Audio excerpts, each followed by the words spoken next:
회사를 위해서 일했던 사람에서 이제 회사에서 필요 없는 사람이다라는 생각들을 하게 됩니다. 상사들의 첫 번째 반응은 참 별나다. 우리 때와는 달라졌다. 결혼 안 하신 분들이 저 육아휴직 들어가는 사람들 때문에 그분들 업무 맡는다. 너무 속상하다 이런 얘기를 해요. 이제 혼자 살아가는 1인 가구들에게도 이런 기회들을 주시는 거죠.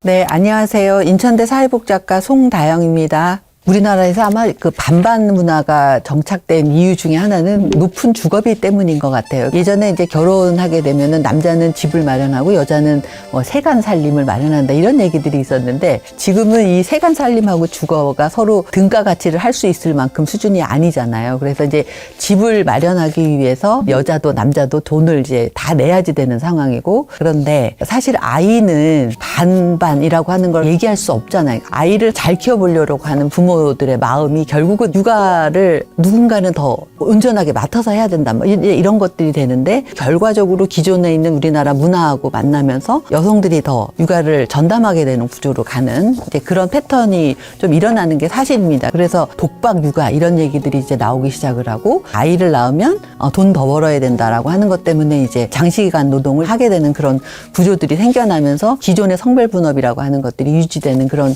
구조를 볼 수 있습니다. 그래서 이제 우리나라에서 생활시간 조사를 지금 하고 있습니다. 이제 2024년에 이제 결과가 나왔는데 맞벌이 기준으로 이제 보면은 차이가 한 2.5배가 됩니다. 근데 이제 집안일을 또 내용으로 또 살펴보면 육아와 관련된 부분들이 굉장히 많죠. 육아의 분담이라고 하는 것 자체가 사실은 그렇게 기계적으로는 일어날 수 없다라고 하는 거죠. 이것이 결국은 굉장히 괴롭게 하는 요소가 되죠. 여성들이 아이를 낳는 순간, 이제 그 전까지는 온전한 개인으로서 뭐 자아실현이라든지 이런 것들이 자신의 의지에 따라서 움직이기 시작을 했는데, 이게 스탑하는 순간이 이제 아이를 낳는 순간부터예요. 그래서 이제 우리가 이거를 모성 페널티라고 얘기합니다. 그게 무슨 얘기냐면, 내 아이를 지키고 돌보기 위해서 뭔가를 하게 되면 조직에서는 너는 우리 조직에 조금 지금 피해를 주고 있어.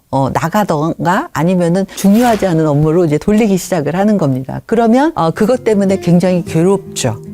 그래서 본인이 회사를 위해서 일했던 사람에서 이제 회사에서 필요 없는 사람이다라는 생각들을 하게 됩니다. 그러면서도 아이는 또 제대로 못 키운다라고 하는 마음들이 이제 들다 보면 어느 순간에 그만둬야지 이런 생각들을 하게 되고요. 사회학적 용어로 끈적이는 바닥이다라고 해서 단어가 있는데, 전 이게 여성들의 삶을 더 많이 표현해 주는 것 같아요.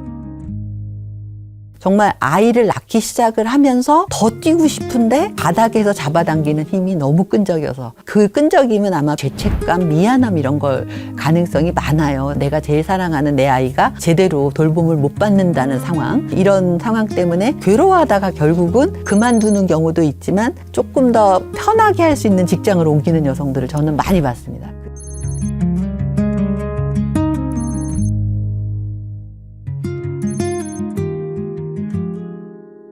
제일 중요한 거는 기업 내에서 여성들이 일하고자 하는 의지를 갖고 있다면 그 여성들에게 일할 수 있는 조건, 일과 가정의 양립이라고 하는 부분들을 가능하게 하는 조건들을 만들어줘야 되는데, 이거는 이제 개인의 결단 뭐 이런 부분으로 가서는 안 된다.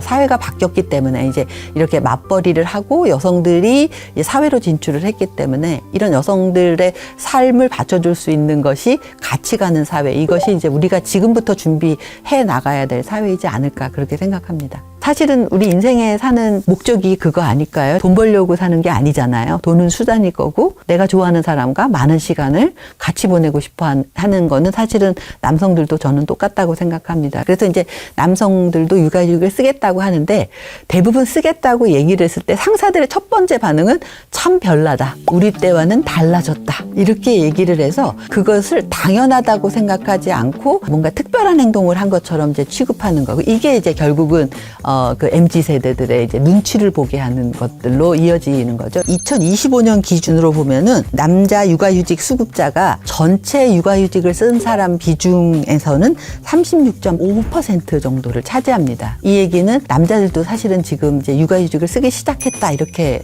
볼 수 있고, 상당히 큰 변화라고 생각이 듭니다. 여기에는 나름대로 국가의 노력이 그 사이에 있었던 부분이 사실입니다. 그러니까 육아휴직을 쓰지 못하는 가장 큰 이유는 이제 소득 대체율이죠. 우리나라의 육아휴직 이제 소득 대체율이 통상임금 100%를 기준으로 해서요. 250만 원에서 최대 450만 원 정도까지 이제 받을 수 있게 됐다라고 하는 부분입니다. 육아휴직 같은 경우에는 소득 대체율을 높이고 그다음에 이제 남자들이 육아휴직 쓰는 것도 당연한 것으로 받아들이고 금평 같은 것들을 받는 데 있어서 불이익이 없다면 저는 남자들도 상당히 많이 쓸 수 있을 거라고 생각이 들고요. 이제 또 하나 이제 남성들이 좀 잘 활용하려면 상수처럼 존재하고 있는 장시간 노동 이 부분을 변화시키는 것이 상당히 중요합니다. 온종일 돌봄, 야간 돌봄 이런 얘기를 하는데 마치 이 얘기는 일할 수 있는 때까지 끝까지 일하고 아이는 정말 부모 없이 초등돌봄 교실이나 보육시설 이런 데서 오랜 시간 밤까지 있어야 되는 그런 구조는 저는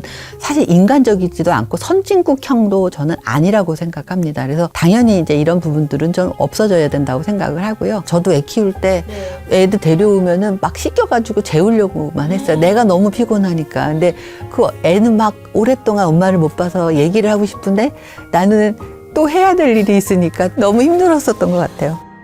그 가족 친화 인증제라고 하는 것은 일과 가정을 동시에 양립하면서 살아갈 수 있는 것을 지원해 주는 것입니다. 그래서 크게 보자면은 육아휴직이라든지 배우자 출산 휴가, 그 다음에 유연근무, 탄력근무 이런 부분들에 관한 점수 같은 것들을 내게 됩니다. 그리고 이제 또 중요한 부분 중에 하나가 이제 뭐 직장, 어린이집 같은 경우가 있느냐 이런 요소들, 즉 사람들이 일을 하면서도 가족 그러니까 제일 중요한 건 이제 아이일 것 같고요. 최근에는 이제 노인분들, 부모님들도 돌볼 수 있는 이런 것들을 회사가 갖추고 있느냐라고 하는 부분들로 점수를 내서 인증을 이제 받게 되는 거라고 볼 수가 있습니다. 기업에게 있어서 사실은 경제적 유인만큼 강력한 건 없을 거라고 생각합니다. 국가 사업 같은 거 딸 때 가점을 준다든지 뭐 세금 감면이라든지 이런 거는 당연히 앞으로도 강조되어야 될 거라고 생각합니다. 그런데 이게 경제적 유인이라고 하는 것으로만 가면 문제는 그게 없어지면은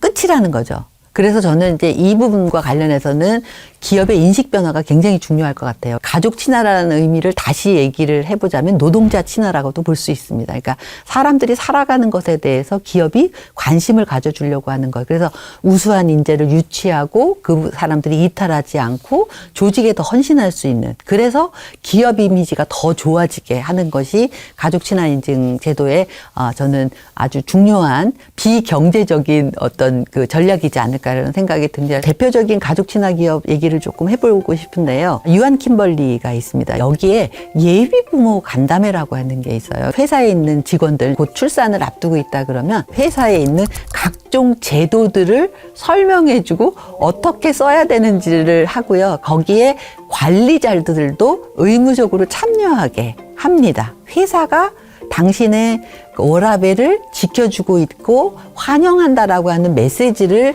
주고 있기 때문에 저는 그런 측면에서 굉장히 좋다고 생각이 들고요. 그다음에 이제 가족 친화와 관련해서 관심을 가졌던 기업 중에 하나가 또 롯데입니다. 이 기업의 제일 강점 중에 하나는 가족 친화가 여성 중심으로 가는 거는 문제다. 그래서 남자들에게도 육아휴직을 의무적으로 실행하게 한다는 겁니다. 한 달 정도는 쓰게 하고 통상임금을 다 지급합니다. 그러면 결과적으로 남자들이 쓰지 않을 이유가 없어지는 거죠. S전자라고 불리는 이곳에서도 직장 보육시설 같은 것들이 잘 설치되어 있습니다. 그리고 육아휴직을 쓰고 돌아오면 그 사이 변한 부분들이 있기 때문에 업무 적응을 못하는 경우들이 많아요. 그래서 이렇게 여성들이 경력을 계속 유지할 수 있도록 육아휴직을 마치고 돌아온 여성들을 다시 업무 적응 교육이라든지 그다음에 적응하는 데 생기는 문제점 같은 것들을 상담해 주는 것 이런 부분들이 있어서 나름대로 굉장히 의미가 있다. 제도 자체가 좋다라기보다는 확실히 회사가 가족 친화와 관련한 정말 강력한 메시지를 보내고 있다. 그래서 누구도 부끄러워하지 말아라. 누구도 부담스러워하지 말아라고 하는 메시지가 결국은 사람들에게 당당하게 가족 친화 제도를 사용하게 하는 것으로서 의미가 있지 않을까. 사실 중소기업은 여러 면에서 어려움이 있습니다. 경제적으로도 경영난 같은 것도 있을 거고 인력 문제도 있을 거고 여러 문제가 있기 때문에 저는 조금 다른 방식으로 좀 접근을 해야 될 것 같습니다. 지금은 이제 대기업으로 알고 있는 이제 파타고니아 친환경 기업으로도 알려지는데요. 여기가 처음 처음에 중소기업이었을 때 어떤 제도를 했냐면 엄마들이 일하는 시간에 나와서 아이에게 모유를 직접 줄 수 있는 것들을 만들었다고 합니다. 직장 내에서 이렇게 해도 된다라고 하는 것을 편안하게 만들어준 거죠. 그래서 파타고니아가 지금 전 세계의 대기업으로 성장하는데 이런 가족 친화가 확실히 역할을 했다라고 볼 수가 있고요. 독일에서는 노동시간 계좌제라고 하는 게 있습니다. 우리가 이제 업무를 이제 많이 하게 되면 시간을 축적을 해 놓는 거예요. 축적을 해 놓고 내가 아이나 부모님 때문에 시간을 써야 될 때는 그 시간을 빼쓰는 방법을 하는 거죠. 우리나라는 이제 이런 것들을 다 연차 뭐 이런 것들을 활용하는데 이게 그런 휴가 개념이 아니라 내가 쌓아놓은 거를 내가 쓴다라고 하는 보험 개념이죠. 그래서 이런 것들을 좀 중소기업에서 좀 사용해 볼 수 있다. 우리나라에서 사실은 많이 놓치고 있는 것 중에 하나가 삶의 패턴들이 대단히 많이 달라져 가고 있어요. 특히 그 결혼 안 하신 분들이 지금 일자리에 있는데 이분들은 아이 낳고 육아휴직 들어가는 사람들 때문에 그분들 업무 맡는다, 너무 속상하다 이런 얘기를 해요. 근데 그분들에게 그냥 착한 마음 가지셔라 뭐 이런 얘기하는 건 저는 안 맞다고 생각해요. 이렇게 혼자 살아가는 1인 가구들에게도 가족 친화할 수 있는 시간과 기회를 주는 게 굉장히 중요하다. 부모님들 아픈 경우들이 있거든요. 근데 우리나라는 육아휴직은 있어도 부모 돌봄 휴가는 법은 존재하나 제도는 존재하나 쓰지 못합니다. 혼자 살아가는 1인 가구들에게도 이런 기회들을 주시는 거죠. 모든 사람들이 가족이 아프거나 돌봄이 필요할 때 혼자 사는 사람도 아이를 키우는 부모도 다 도움을 받을 수 있다라고 하는 그런 세팅을 좀 만들어주는 것이 저는 굉장히 필요하다고 생각이 들어요. 최근에 그 성평등 가족부에서 그 가족 친화 인증 제도를 조금 더 지금 사회에 맞게 바꿔나가야 된다라고 하는 문제의식을 가지고 범위를 좀 넓혀가고 있습니다. 이게 소수의 문제가 아니라 모든 사람들에게 다 해당되는 문제다. 그러니까 나 혼자 피해보는 게 아니다라고 생각이 들게 되면 이런 가족 친화 인증이 결국은 우리 모두를 위한 것이다 라고 하는 것을 많은 일하시는 분들도 마음으로 받아들이지 않을까. 그 답은 사실은 낸시 프레이저라고 하는 세계적으로 유명한 정치 철학자가 답을 냈습니다. 보편적 돌봄자 모델로 가자. 이제까지는 노동자 중심 문화였어요. 그리고 그 노동자는 돌봄의 책임이 하나도 없는 사람이 마치 가장 이상적인 노동자인 것처럼 전제를 해왔죠. 그런데 우리 어느 누구도 남자, 여자, 연령을 가리지 않고 모든 사람들은 누군가의 자녀이기도 하고 부모이기도 하고 아내이기도 하고 남편이기도 하고 친구이기도 합니다. 그래서 낸시 프레이저는 돌봄의 책임을 가지고 일을 하는 것들이 사회의 기본이 될 수 있게끔 전환을 하는 것이 굉장히 중요하다고 얘기를 해요. 이제까지 사실 가족 친화 인증이나 일가정 양립은 너무 저출생 문제, 그래서 아이 낳는 문제로 사실은 너무 국한을 했다고 생각이 듭니다. 그래서 사회가 지속적으로 잘 유지되려면 일을 하면서 동시에 나도 돌보고 가족도 돌보고 사회 공동체를 돌볼 수 있는 이런 사회로 전환하게 하는 게 저는 굉장히 중요하다고 생각이 들어서 보편적 돌봄자 모델로의 전환이라고 하는 것이 지금 우리 사회에 중요한 화두이지 않을까 그렇게 생각이 듭니다.